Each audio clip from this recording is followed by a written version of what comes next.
Milanisti, bonjour à tous et bon retour sur notre chaîne. Alors, l'énervement est passé. Allez, tout doucement, l'énervement passe et on se dirige tout doucement vers le match contre le Parme dimanche soir. Alors aujourd'hui, petite date nostalgique, 20 février 86, l'achat du Milan par Silvio Berlusconi, notre grand président, qui nous a apporté 29 trophées en 31 ans. Époque magnifique, le Milan qui était sur le toit du monde pendant plus de 30 ans avec le Real Madrid. De toute façon, je le répète encore maintenant, malgré plusieurs années sans gagner, surtout en Europe, le Milan qui reste toujours actuellement le deuxième club titré le plus au monde derrière le Real Madrid. Je le répète pour certains, puisque certains ont tendance à l'oublier, à narguer les supporters du Milan, etc. Mais l'histoire est écrite, chers amis, même si depuis plusieurs années, on est out du circuit européen au niveau des victoires, à part une demi-finale ces dernières années avec Pioli. Les coupes sont là, les 7 Champions League sont là, les coupes intercontinentales sont là. Donc voilà, on n'efface pas une histoire et ça, c'est écrit pour le moment, mais on retournera à gagner, ne vous inquiétez pas, ça viendra avec le temps. Donc, anniversaire aujourd'hui, 40 ans, l'achat du Milan de Berlusconi. C'était une petite anecdote nostalgique pour vous rappeler un petit peu de ce qui s'est passé auparavant, mais qui retournera très bientôt. J'en suis certain. Alors, on va partir par rapport aux épisodes qui sont passés au match contre le Como, le Milan qui s'est dit très fâché et qui a contacté l'AIA, qui est la Fédération italienne des arbitres, pour dire simplement son mécontentement par rapport à la manière d'arbitrage de Mariani, entre autres, que ça soit ce qui s'est passé entre Fabregas et Allegri, où Allegri prend une carte rouge alors que c'est Fabregas qui retient un de nos joueurs, qui retient Salemakers pour ne pas qu'il prenne le ballon, chose totalement antisportive. La même chose qu'a fait Kivu avec Rabiot en faisant une feinte de mettre ses bras devant pour pas que Rabiot joue la remise en touche.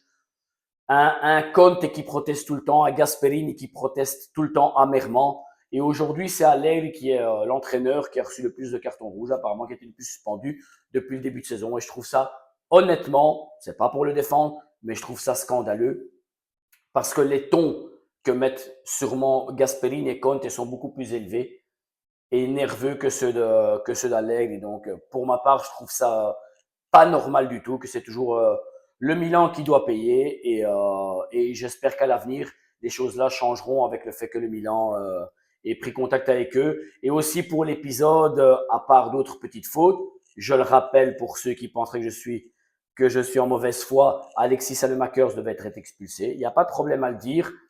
Deuxième carton jaune, rouge. Je rappelle pour la petite anecdote, parce que certains parlaient de jouer plus d'un quart d'heure à 10. Cet épisode est arrivé à la 89e minute, donc il restait 5-6 minutes de jeu. Ça, c'est pour clore l'anecdote.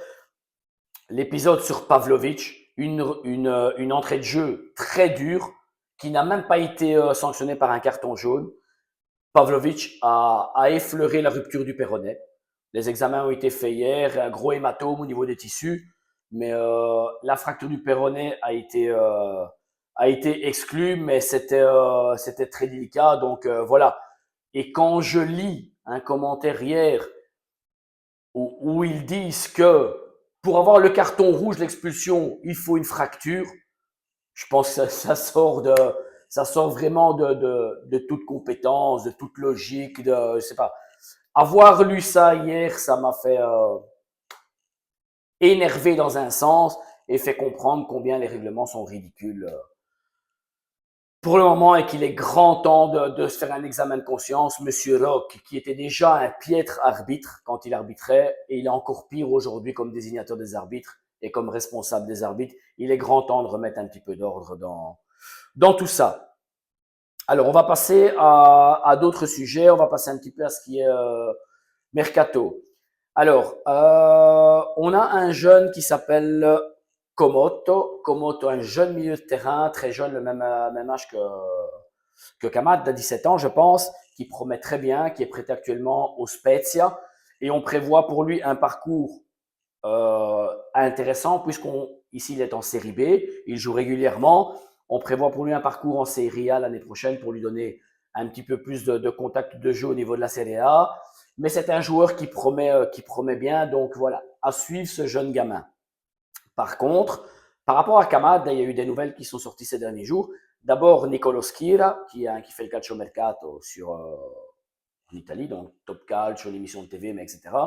C'est quelqu'un qui fait le calciomercato, qui avait sorti déjà la nouvelle. Et Matteo Moret, on a parlé aussi, qui travaille avec Fabrizio Romano, je le rappelle, très très connu pour tout ce qui est transfert, etc. de joueurs. Ils ont sorti la nouvelle comme quoi, fin de saison, le Milan se mettrait à table avec l'agent de Camarda et voir ce qu'il y a lieu de faire. Soit prêter le joueur pour continuer son évolution, ou soit carrément vendre peut-être le joueur et faire une plus-value totale puisque le joueur appartient au club. Parce que de ce qui se fait entendre, apparemment peut-être que le Milan ne verrait pas ce soupçon de top joueur dans le garçon et est en train de réfléchir à quoi faire en fin de saison, si prêter le joueur ou le vendre. Pour ma part, si je dois donner un avis, c'est un peu, même si c'est vrai qu'un joueur à l'extérieur, que ce soit en France, en Allemagne, en Angleterre ou quoi que ce soit, on voit des joueurs qui à 17 ans, 18 ans sont prêts, ils sont pros déjà, ils jouent régulièrement en équipe première et il n'y a aucun souci. Il y a d'autres joueurs qui mettent un peu plus de temps. Donc pour moi, 17 ans, c'est peut-être encore un petit peu tôt, même si on a dans la tête l'arrivée de Pato chez nous au Milan à 17 ans est extraordinaire. Mais voilà, on parle de vraiment top joueur mondial. Mais pour ma part, je laisserai encore au moins un an ou deux au garçon, voir un petit peu qu'est-ce qu'il advient. Surtout que le garçon joue régulièrement, parce que même à Lecce, il n'a pas joué régulièrement. Il a commencé un petit peu au début de saison et puis il a commencé à aller sur le banc. Maintenant, blessure à l'épaule, donc il restera au box pendant quelques semaines. Donc, pour moi, encore un petit parcours au moins d'un an ou deux, le prêter dans une autre équipe de Serie A, mais où le garçon puisse s'exprimer régulièrement. Et là, on prend une décision. Mais pour moi, je sais pas, c'est un petit peu tôt pour ce garçon-là. Peut-être qu'il a explosé un petit peu trop tôt au niveau des jeunes, qu'on l'a un petit peu trop exposé médiatiquement, mais je laisserai encore une petite possibilité au garçon. Alors, on arrive au chapitre Vlahovic. Vlahovic, alors, il y a eu beaucoup de nouvelles qui sont sorties sur lui, celles sur le fait que, soi-disant, il y avait déjà un accord trouvé avec le Milan, que le joueur viendrait d'office au Milan. Il y a eu d'autres nouvelles un petit peu en discordance ces jours-ci. Alors, de ce qui se dit, son agent Ristich a fait un peu le tour en Europe, mais ça ne s'est pas passé exactement comme il le voulait lui, parce que le Bayern va renouveler Keane, donc pas de place pour lui. En Angleterre, petit sondage, mais sans plus. Seul club peut-être qui était intéressé à lui, c'était le Barça. On en avait parlé pendant un moment. Alors, il y a des nouvelles qui le donnent pour pratiquement fait là-bas, mais il y a d'autres nouvelles en discordance, là encore une fois, qui disent que le Barça chercherait un autre type d'attaquant que Vlahovic, dont Julian Alvarez de l'Atlético Madrid. Donc voilà, en fait, ce qu'il y a, c'est que le joueur a été blessé aussi pendant quelques semaines maintenant. C'est que les prétentions de son agent, que ce soit au niveau du salaire de Vlahovic, où il gagne 12 millions d'euros actuellement et le joueur voudrait au moins un salaire de 10 millions, c'est exclu. Parce que même pour ma part, si je veux Vlahovic, je ne lui donnerai pas ce salaire-là non plus. Et la commission de l'argent, étant donné qu'il sera gratuit, qui demande une grosse commission entre 15 et 20 millions d'euros qui est énorme. Donc voilà, pas vraiment de prétendant. Donc deux choses à retenir. Une, c'est que le Milan a fait son offre officielle à Vlahovic. Tare a rencontré Ristic plusieurs fois. Ils lui ont offert un contrat de plus de 6 millions d'euros avec bonus et un petit bonus, mais sans plus. Contrat de 4 ans, donc loin des 10-12 millions qu'il gagnerait maintenant à la Juve. Ce qui, euh, ce qui n'est pas OK pour le moment au niveau de l'entourage de Ristic. Et donc, ben, le garçon qui prend apparemment en compte le fait de continuer à la Juve, parce que lui, il est bien à la Juve. Et donc, on parlerait peut-être d'une éventuelle rencontre avec les dirigeants de la Juve pour voir si il peut prolonger le contrat là. Pour ma part, je serais déçu parce que moi, j'aimerais bien voir un Vlahovic parce que pour moi, c'est un joueur incomplet encore, qui a encore une marge de progression. Et je suis persuadé que dans un club comme le Milan, avec un entraîneur qu'il aime bien, une société cadrée comme ça, où il soit un petit peu en quelque sorte la star, aussi une des stars de l'équipe, vraiment, qu'il puisse vraiment exploser. Mais si c'est dans ces conditions-là, je ne vais pas m'arracher les cheveux non plus, si les prétentions sont beaucoup trop élevées, malgré que j'exige de notre club qu'on dépense plus, que ce soit au niveau du salaire, au niveau des commissions, etc. Mais il ne faut pas exagérer non plus. et donner non plus de l'argent à tout va à n'importe qui non plus. Donc pour ma part, voilà. Si on mise tout sur Keane, je ne serais pas déçu non plus. Pour moi, Keane me va très bien aussi. Ou un autre attaquant qui promet. Et je rebondis justement sur ça, la nouvelle que j'ai pu lire ici il y a quelques instants, ça serait l'idée de Tare. Apparemment donc, il y aurait dans l'idée des dirigeants de Tare, ça serait de vendre Jiménez entre une somme entre 25 et 35 millions, ça dépend, voir où le joueur peut être acheté. Si c'est en Angleterre, on y arrive facilement à ces sommes-là. Peut-être un départ entre Leao et Pulisic devant, mais pour le moment, on parle beaucoup plus de Pulisic, ce qui m'inquiète personnellement, parce que pour moi, si je fais partir un joueur en attaque, c'est Leao et pas Pulisic. Mais on parle de sirène de la Première Ligue qui serait prêt à offrir 70-80 millions pour le joueur, donc Tottenham et Liverpool, et que le Milan qui serait peut-être en phase d'accepter.